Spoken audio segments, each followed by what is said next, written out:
Hey everybody.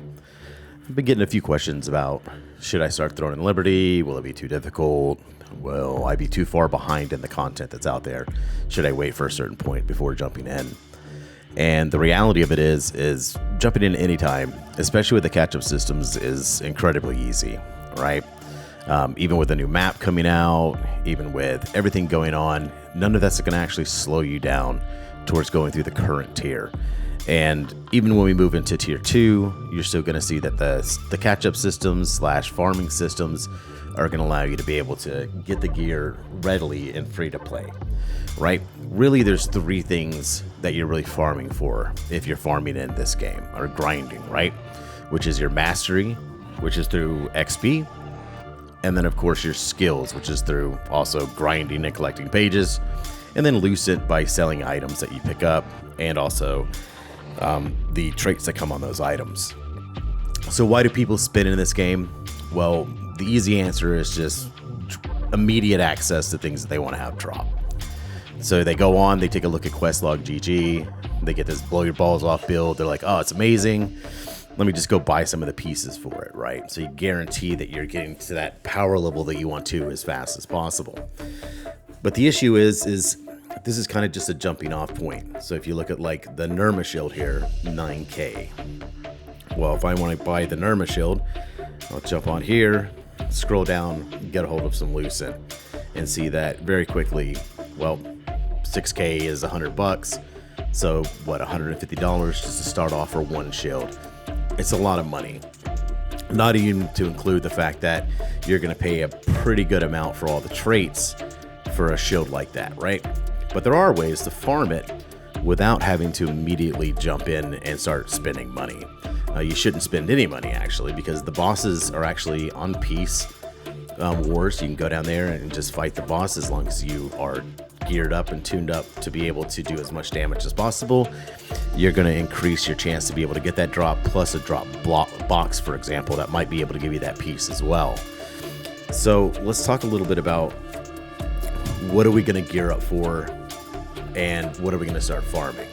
Well, some of the first things you should be farming are kind of your 3 major ones, right? Number 1 would be your dungeon dailies, and number 2 is going to be your or not dungeon dailies, but actually your tier 1 and tier 2 dungeon dailies, your open world dungeon dailies, and then of course your contracts daily. Those are all going to go towards helping your mastery, helping you grind pages up, helping you get lucent as well for selling items. Like, say, for example, somebody goes out and gets the helmet here for shock helmet. They're going to need all the traits to go in there as well.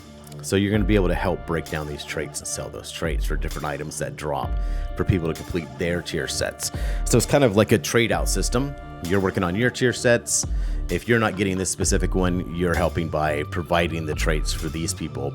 And then in return, you get the lucent to be able to buy that for yourself, which can speed it up a little bit.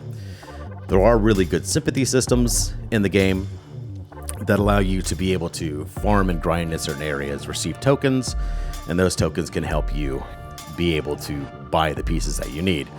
So getting lucent and getting gear is actually really easy in the game. It's just maybe not as fast as obviously just going out and buying the lucent. So, trait stones, lucent, skill books. This is pretty much the trifecta of what you're trying to farm daily. You get some from your weekly, you can get trait stones here, you can get gear from here as well, but really you want to be focused on the trait stones or your runes, and we'll go over the runes in another video. So, another big thing that's important and why we're grinding so much is we do have also the material transmutation. This will let you be able to drill down on weapons, armor, and accessories. Accessories being one of the best ones if you have high level tier already, and maybe you're looking for just like a ring or a belt, or if you're starting from scratch, this is an easy way to begin getting some of the gear that you need right away. And with this system in place, it's made a huge change, especially for those who want a free to play. It's a massive change for you. So by going out and grinding tier 1 dungeons just from the very get-go, or even tier 2, as you have better gear, you're able to start building crates. And these crates will allow you to be able to get pieces of gear from that as well. Now, on top of the crates itself, you can go to the weapons, for example, and use the dimensional tokens to be able to get sympathy built on gear or on weapons themselves. But really, it's all going to be about farming for you. That's the difference. And let's say, for example, you didn't have to trade armor or weapons, then hey, maybe it would be a huge improvement just to buy. But as you can see with a character, I've started over, made a new tank. You can see I still have a lot of work to do on my traits, and I still have a lot of work to do on my mastery. Weapon mastery going all the way up to 20 now. So you're going to have access to all those things and to be able to build your gear score up really high just by continuing your grind up. So long story short, it's really not that worth it to go in and focus on buying pieces of gear and getting them, because you are, unless you're getting something like Field Boss or Arch Boss, you're really just going to end up spending the same amount of time on farming it right now. So what I'm going to do is I'm going to come up with a series here. I'm actually going to be putting it out here pretty shortly. And what that series will do is I'm going to start a character out from scratch. I'm going to go ahead and delete this one here, start over, and build a new one from scratch.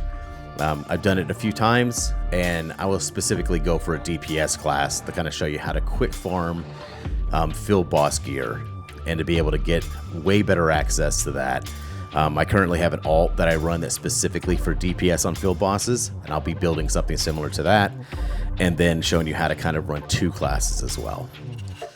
But let me know if there's anything that you're interested in, anything that I didn't cover, or any questions that you have, and I would love to build out a video series really specifically about that. This game actually has a lot of capability. I love playing the game, but I think there's a huge amount of confusion in it. There's so much to learn. It's so many dynamic moving pieces, and I think that with a little bit of clarification, you can see that spending is just not a necessity for this game at all. All right, thanks. I look forward to hearing your feedback.